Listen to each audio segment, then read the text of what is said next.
Magandang araw po sa inyong lahat. Ako nga po pala si Lady Alyssa Papa Gonzales at aking tatalakayin patungkol sa ponolohiya para mas maintindihan ninyo o mapalawak pa ang inyong kaalaman kung ano nga ba talaga ang ponolohiya.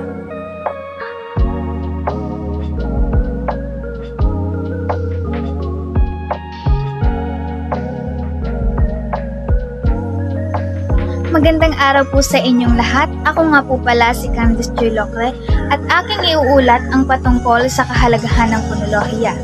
Ano nga ba ang kahalagahan ng ponolohiya? Ang ponolohiya ay isang sangay ng lingwistika na nag-aaral ng tunog ng wika. Ito ay may malaking kahalagahan sa ating pang-araw-araw na pakikipagtalastasan. Paano nga ba ito nakakatulong sa atin? Una, ang ponolohiya ay nagbibigay sa atin ng kaalaman sa tamang pagbigkas ng mga salita.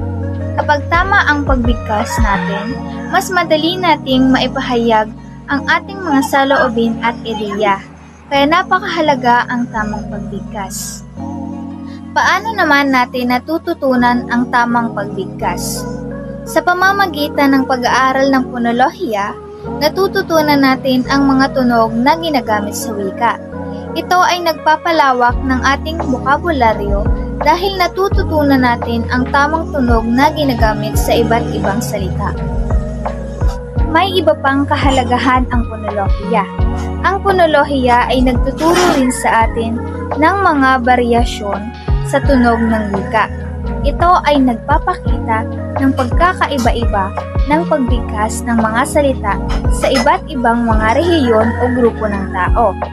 Ang pag-aaral ng mga varyasyon ito ay nagbibigay sa atin ng mas malalim na pag-unawa sa kultura at identidad ng mga taong nagsasalita ng iba't ibang wika.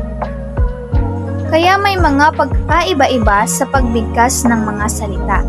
Ito ay nagpapakita ng kultura at identidad ng mga tao. Ang ponolohiya ay nagbibigay sa atin ng kaalaman at pag-unawa sa mga tunog na ginagamit sa wika. Ito ay nakakatulong sa atin na magsalita ng malinaw, maunawaan ang iba't ibang varyasyon ng tunog at suriin ang kasaysayan ng wika. Ang ponolohiya ay malawak at mahalagang bahagi ng ating pag-aaral sa wika. Nagbibigay ang ponolohiya ng kaalaman at pag-unawa sa mga tunog ng wika. Ito ay nagtuturo sa atin ng tamang pagbigkas ng mga salita, nagpapalawak ng ating bokabularyo at nagbibigay ng kamalayan sa mga varyasyon sa tunog ng wika. Sa pamamagitan ng ponolohiya, mas magiging malinaw at maunawaan natin ang ating mga salita at magiging mas mahusay tayong komunikador. Yun lamang po at maraming salamat. Magandang araw sa inyong lahat. Ang aking paksang tatalakay ay kahalagahan ng pag-aaral ng ponolohiya na ihahayag ang diwang nais ibigay na nagsasalita. Pagbibigay diin o stress, tumutukoy ito sa lakas ng bigkas sa patig na kailangan bigyan diin, paghinto o juncture, paghahati ng salita na nagbibigay ng iba't ibang kahulugan, pagtaas, pagbaba ng tinig, pitch, ay ang kinig o vibration nagmumula sa bibig kapag mabilis ang kinig, ang pitch ay mataas. Pagpapahabang tunog, paghaba o paikli ng bigkas na nagsasalita sa patinig ng isang panig sa salitang ginagamit ng ganitong notasyon nang siyang nagsasaad ng kahulugan ng salita. Sa wikang Filipino, mayroong 21 ang punemang segmental. 5 rito ay patinig, 16 ang katinig o glottal. Magandang araw para sa lahat. Ang paksang ating tatalakayin ay patungkol sa ponemang segmental at kung ano ang kahalagahan nito sa alpabeto. Ano ang ponemang segmental? Mga makahulugang tunog na may katumbas na letra para mabasa o mabigkas. Ang ponemang segmental ay isa sa mga parte ng ponolohiya. Ang ponemang segmental ay binubuo ng 5 bahagi. Ito ay ang sumusunod: ponemang katinig, ponemang patinig, diptongo, cluster o kambal katinig, pares minimal. Ponemang katinig, buo ng 16 na ponema. Ito ay ang mga ba, ka, da, ga, la, ma, na, nga, pa, ra, sa, ta, wa, ya. At ang panghuli ay itong tandang pananong. Ponemang patinig, binibigkas sa ating dila na binubuo ng harap, sentral at likod na bahagi. Ang mga bahagi ng dila ang gumagana sa pagbigkas ng mga patinig na binibigkas ng mataas, gitna, at mababa. Ito ay may 5 ponema. A, E, I, O, U. Makikita sa chart ang ayos ng dila ng 5 ponema. Sa pagbigkas ng ponemang patinig, may pagkakataon nagpapalitan ang ponemang E ng I at ng O ng U. Palit hindi nagbabago ang kahulugan ng salita. Halimbawa, bibe, bibae, babae. Doon, doon. Noon, noon. Diptongo. Ang diptongo sa Filipino ay pinagsamang ponemang patinig at malapatinig. Mga halimbawa ay makikita sa chart. Cluster o kambal katinig. Pinubuo ng 2 magkakasunod na katinig sa isang patinig. Maaring makita sa inisyal, medial at pinal na patinig ng salita. Ang sumusunod ay mga halimbawa. Pares minimal. Pares ng mga salita na magkaiba ng kahulugan ngunit magkatulad sa bigkas maliban sa isang ponema sa magkatulad na posisyon. Ginagamit ito upang maipakita ang pagkakaiba ng mga tunog na magkakahawig ngunit magkaiba ang ponema at kahulugan. Narito kanyang mga halimbawa. Ito lamang ang mga bahaging nilalaman ng ponemang segmental. Sana'y kahit papaano, mayroon kayong natutunan sa bidyong ito. Susunod, inyong tatalakayin kung ano nga ba ang ponemang suprasegmental.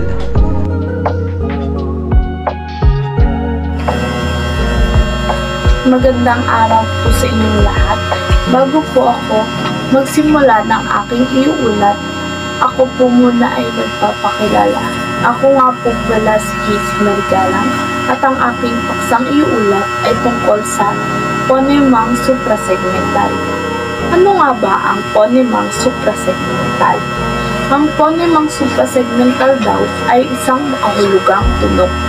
Sa pamamagitan daw ng ponemang suprasegmental, malinaw natin na ipapahayag ang saloobin at damdamin sa ating sinasalita.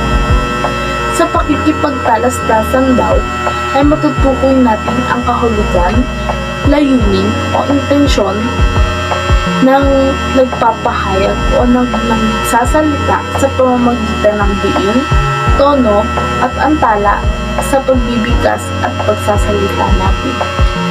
Narito ang ilang sa halimbawa ng ponemang suprasegmental sa Pilipino. Una na riyan ay ang tinatawag nating diin o sa Ingles ay stress. Ano nga ba ang diin? Ang diin daw ay ang lakas, bigat o bahagyang pagtaas ng tinig sa pagbibigkas ng isang tunog o baybay. Sa Pilipino daw, ang diin ay maaaring magpalit ng kahulugan ng isang salita. Kumbaga, sa maikling salita, ang pagbabago daw ng diin ay nakakapagbago din ng kahulugan. Halimbawa na riyan ay ang baka. Kapag ang diin ay nasa pantig ba, ang ibig sabihin nito ay isang uri ng hayop na karaniwang ginagamit para sa agrikultura at sa pagkakakitaan tulad ng paggawa ng gatas at karne. Halimbawa ng pangungusap na riyan ay ang may alaga kaming baka sa aming bukid. Ang pangalawang halimbawa ng diin or stress sa Ingles ay baka.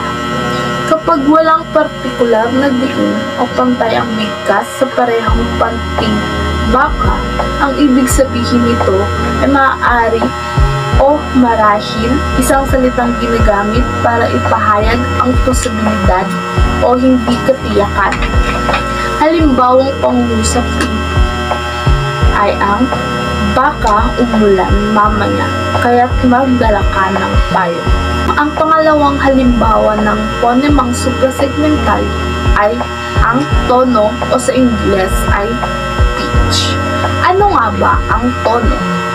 Ang tono daw ay tumutukoy sa taas o baba ng tunog sa pagbibigkas ng isang salita. Sa ilang wika, ang tono daw ay maaaring makapagbago ng kahulugan ng isang salita. Halimbawa na riyan ay ang nagpapahayag. Madali lang ito.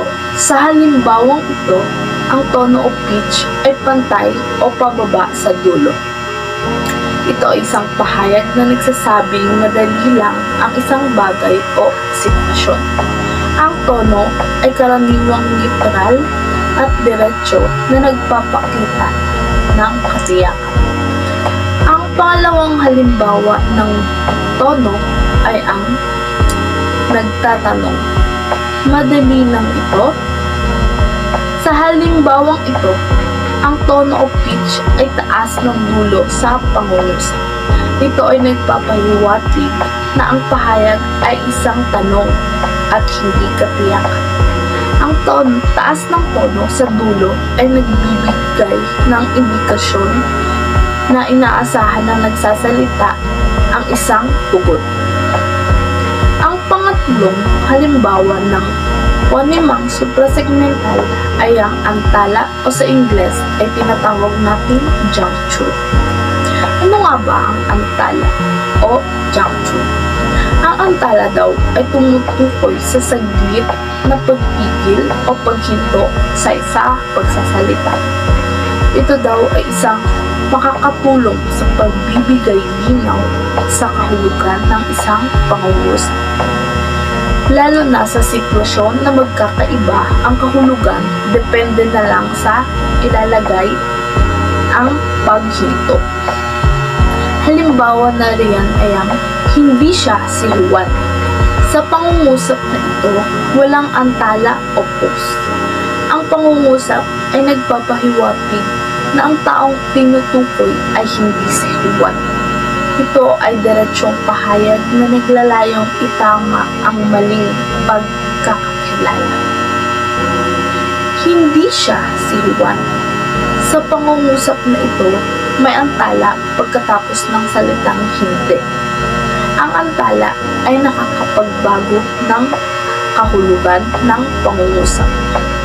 Ito ay nagpapahiwatig na ang salita ay tumutukoy sa isang naunang pahayag at nagpapatunay na ang taong tinutukoy ay talagang si Juan. Ito na po nagtatapos ang aking ulat. Yun lamang po.